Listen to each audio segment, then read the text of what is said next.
Bismillahirrahmanirrahim. Assalamualaikum warahmatullahi wabarakatuh. Apa kabar semuanya? Senang sekali bisa bersama kembali dengan kalian di semester 2 ini ya. Semoga kita semua dalam keadaan sehat dan tetap semangat mencari ridha Allah Subhanahu wa taala ya. Oke, pada semester kedua kali ini pembelajaran IPA masih bersama Miss dan akan mempelajari tentang magnet, kemudian sistem tata surya dan rotasi serta revolusi bumi. Kita simak selanjutnya. Ya, sebelum mulai pembelajaran, mari kita sama-sama berdoa agar kita senantiasa diberikan kemudahan dan kelancaran dalam mencari ilmu dan sesuai dengan harapan kita. Oke, doa sebelum belajar. Rabbi zidni ilma warzuqni fahma. Amin. Ya, materi pertama kita di semester 2 ini adalah tentang magnet. Ya, masih bersama Miss Dewi. Kita simak materi selanjutnya. Ya, pengertian dari magnet. Magnet berasal dari bahasa Yunani dengan kata magnesia yang artinya adalah batu magnesia. Kemudian yang disebut dengan magnetis atau ferromagnetis adalah benda-benda yang dapat terpengaruh oleh gaya magnet. Sedangkan kebalikannya, diamagnetis adalah benda-benda yang tidak dapat terpengaruh oleh adanya gaya magnet. Bahas tentang sifat-sifat magnet, yang mana magnet itu adalah jenis batuan yang memiliki sifat-sifat tertentu ya. Yang pertama adalah magnet ini memiliki daya tarik ya, daya tarik menarik benda, tentunya benda-benda yang bersifat logam seperti besi, paku, dan lain sebagainya. Kemudian yang kedua adalah kutub magnet yang tidak senama akan tarik menarik, dan yang senama akan tolak menolak ya. Kemudian tadi dinamakan kutub senama karena magnet ini memiliki dua kutub ya, yaitu utara dengan selatan. Utara disimbolkan dengan U, sedangkan selatan disimbolkan dengan S. Apabila tadi kutub senama didekatkan, maka akan terjadi tolak menolak. Namun sebaliknya, jika U dengan S digabungkan, maka dia akan terjadi tarik menarik. Selanjutnya, medan magnet akan membentuk gaya magnet ya. Daerah-daerah sekitar magnet ya, dari kutub utara sampai dengan kutub selatan itu semua akan membentuk medan magnet. Yang mana jika benda-benda yang bersifat logam didekatkan dengan medan magnet tersebut akan mendapatkan gaya tarik magnet. Kemudian sifat magnet sendiri dapat hilang ya. Nah, dapat hilangnya dengan berbagai cara, diantaranya dengan cara dibakar ataupun dipukul benda tersebut. Nah, tadi kita sudah membahas tentang sifat-sifat magnet, kita lanjutkan dengan jenis-jenis magnet.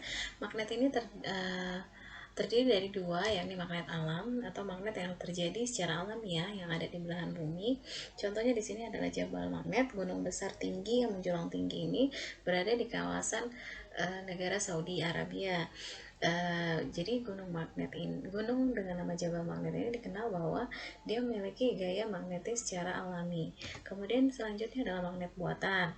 Magnet buatan ini yang sering kita jumpai sehari-hari, baik itu saat praktek maupun saat kita gunakan sehari-hari. Misalnya pada benda-benda tertentu. Kemudian di pertemuan kita selanjutnya kita akan membuat magnet buatan dengan cara elektromagnet. Selanjutnya kita akan bahas tentang manfaat magnet dalam kehidupan sehari-hari, yang mana sering kita jumpai ya, beberapa benda di sekitar kita menggunakan magnet sebagai alat bantunya. Contohnya adalah magnet yang digunakan dalam benda-benda di sekitar kita. Contohnya di sini adalah tempat pensil dengan tutup yang menggunakan magnet agar terkunci rapat. Ya, kemudian yang kedua di sini sebelah kanannya adalah hiasan kulkas ya, yang dengan bisa menempel di tutup pintu kulkas ya, dengan cara ditempelkan oleh magnet. Kemudian yang sering kita jumpai adalah alat kompas ya. Kompas ini menggunakan kerja dari magnet yang bisa menunjukkan mana arah utara dan mana arah selatan dan lain sebagainya. Kemudian ada juga benda yang digunakan untuk mengangkat benda-benda magnetis pada saat di tempat-tempat tertentu. Contohnya di sini adalah mengangkat benda magnetis pada pengangkutan besi tua ya. Dapat dilihat di sini bahwa magnet itu bisa menarik besi-besi yang memang sudah tidak terpakai, sehingga bisa dibedakan antara benda-benda non magnetis dengan benda-benda yang magnetis. Maka besi tua tersebut akan terangkat oleh magnet dan akan lebih mudah dipindahkan ke tempat selanjutnya. Ya, selanjutnya manfaat magnet yang sedang dikembangkan dan juga sudah mungkin di beberapa negara maju sudah digunakan ya, yaitu hubungan kemagnetan dan kelistrikan. Yang mana pertama kali ditemukan oleh Hans Christian Ørsted tahun 77 sampai dengan 1851 yang membuktikan bahwa di sekitar kawat listrik terdapat medan magnet yang disebut dengan kemagnetan. Nah, kemagnetan sendiri dihasilkan oleh arus listrik yang disebut elektromagnetik. Kemudian dilanjutkan oleh penemu selanjutnya yaitu Michael Faraday menemukan bahwa jika listrik dapat menimbulkan kemagnetan, berarti magnet pun dapat menimbulkan kelistrikan. Jadi kedua hal tersebut saling berhubungan antara kemagnetan dengan kelistrikan yang mana bisa menjalankan suatu alat yang dengan prinsip-prinsip tersebut. Alat yang digunakan berdasarkan dengan prinsip kemagnetan dan kelistrikan yang pertama adalah kereta maglev. Sesuai dengan namanya, maka kereta ini menggunakan medan magnet yang besar untuk mengangkat badan kereta, kemudian magnet akan bekerja bila ditopang oleh aliran listrik yang sangat besar dan stabil, sehingga ada hubungan antara kemagnetan dan kelistrikan untuk bisa menjalankan kendaraan tersebut. Selanjutnya yang kedua adalah bel elektrik ya, yang mana prinsip bel elektrik ini juga menggunakan prinsip elektromagnet. Seperti terlihat bahwa elektromagnet ini bekerja untuk membunyikan si bel tersebut dan dihubungkan dengan listrik.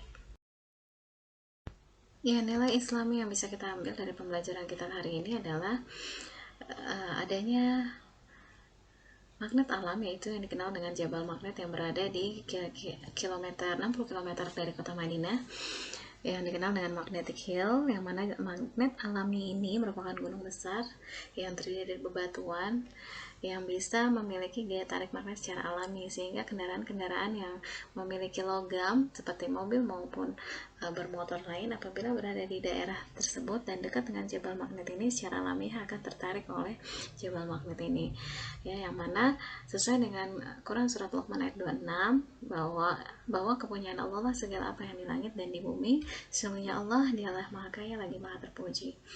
Jadi di antara kebesaran Allah tersebut sudah diciptakannya magnet alami ini yang harus kita jaga, kemudian kita pun harus tetap bersyukur karena segala sesuatu yang sudah ada di bumi dimanfaatkan oleh kita semua, semuanya akan memiliki arti ya dan bermanfaat untuk seluruh umat.